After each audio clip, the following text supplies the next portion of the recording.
Hey guys, how's it going? It's Python. Welcome back to the channel. I know it's been a while, I'm sorry, but we're back for some more winhero. And we're here with Tomiyama today because Tomiyama just dropped today. Obviously we knew this was coming. They announced it yesterday as well. They dropped his build as well on their Twitter page.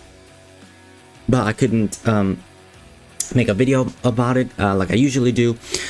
So I decided to do it today when he actually dropped, and on my main account I actually need a red attacker.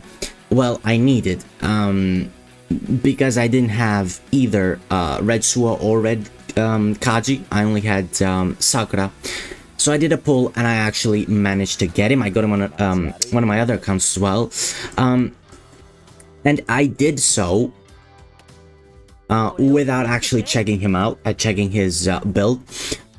And I will say I am a little bit disappointed. Maybe I'm missing something, but I think compared to the other featured units and how great they've been, I think he's one of the lesser ones for sure.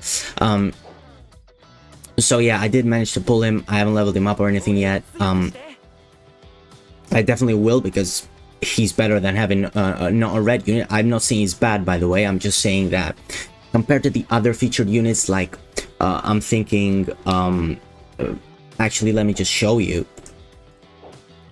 like the green Tomiyama, like red yellow Kiryu here, like blue Sugishita here. Like compared to the other featured attackers, he is not on their level. But we're gonna take a look at his skills real quick and go through him. Where is it? It's here, right? I mean, first of all, the art looks sick. Of course it does. We're gonna take a look at his scene card as well, which is probably the biggest disappointment. But yeah, let's start off with his ult. His ult does 1200 damage, 1200% damage to an enemy, and then if the opponent is in a falling state, it also deals an extra 700% damage. This is a bit more difficult to do in a red team because I don't remember if there are any red units that put an opponent in a falling state. Obviously it's a lot easier with green and yellow because you have Togame, right? So Togame does this a lot, so he works really well with Togame, but there's no Togame, there's no red Togame yet. Maybe that'll be the next standard unit, we don't know. So apart from that, right, but if you do get it, if you do get the full damage, that's the second highest, I believe, after the blue Sugishita, the featured Sugishita. So that's the highest damage in the game, I believe, if I'm not mistaken, that you can possibly get, the second highest. Anyways, skill 1 deals 300 damage to an enemy, and then it gives bleeding equal to 10% of the attack for 15 seconds. I mean, it's good, right? It's just skill 1. Bleeding, I think, is one of the lesser debuffs. I'd much rather prefer like stun or dizziness or whatever, you know. But it's cool. I mean, actually, to be fair, now that I remember, falling state obviously you can get from the tag skill if you use a tank and an attacker. You can put them in a falling state. So, but you're usually using the attack skill a lot earlier than you are the attacker's ult. So, but again, you can do that even if you don't have a unit that gives you that. Anyway, skill 2 deals 150 damage to an enemy and one enemy behind, and increases attack power by 20% for 15 seconds. 20% for 15 seconds. Yeah, really good. Just a good one. It's actually an attack and a buff. I don't remember if there are any characters that do that. 15 seconds is very little, though. It's too little, to be honest with you. Like, if it was just a buff, forget the damage, just a buff, and it was like 30 seconds, it would have just been better. But yeah, I don't know. It's good that it's an attack and a buff, to be fair. It's good, but 15 seconds is just too little. Moving on to the passive.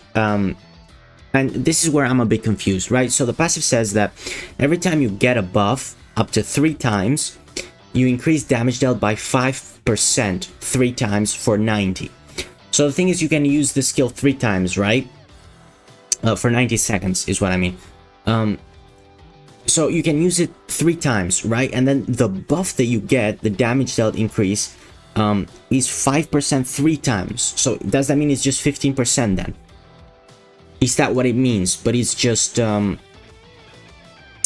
number of buffs that he has increases, so that he works better with Umemiya. That's my only, like, I don't know, I'm gonna have to use him and figure this out, but I think it's 15%, right? 5% 3 times, I'm assuming they stack, right? And you can use it 3 times, and it lasts for 30 seconds, for 90 seconds, so essentially, you can get a 45%, up to a 45% if you keep stacking buffs. So, I think so. I think so, but I could be wrong. If it's 15, if it's just 5%, you can only stack it 3 times, then that's horrible. 15% is horrible. No good enough.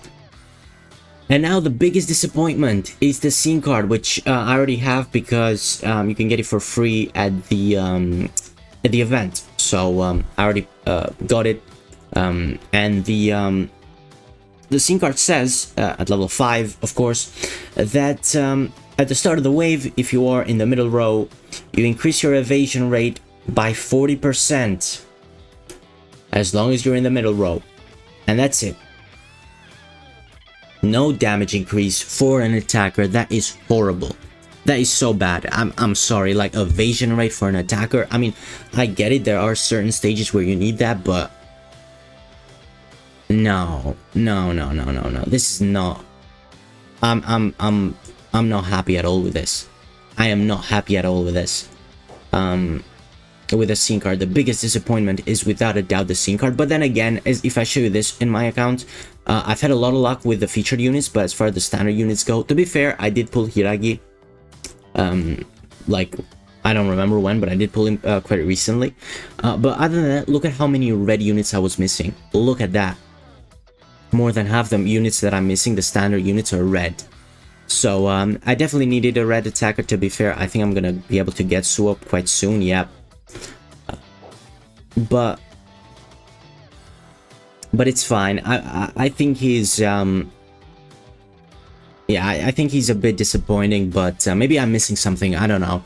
But I think the scene card is without a doubt disappointing. Not having any attack increase is just so bad. Yeah, anyways, hopefully, so for me, if you don't need a red attacker, I mean, even if you do, don't really pull for him. I got him on the first one, I was lucky. And I didn't even look at his build. I thought he was going to be a lot better than this, to be honest. So always check out their build first before you pull. Yeah, I'll definitely keep that in mind for next time. Thank you guys for watching, and I'll see you next time. Bye bye.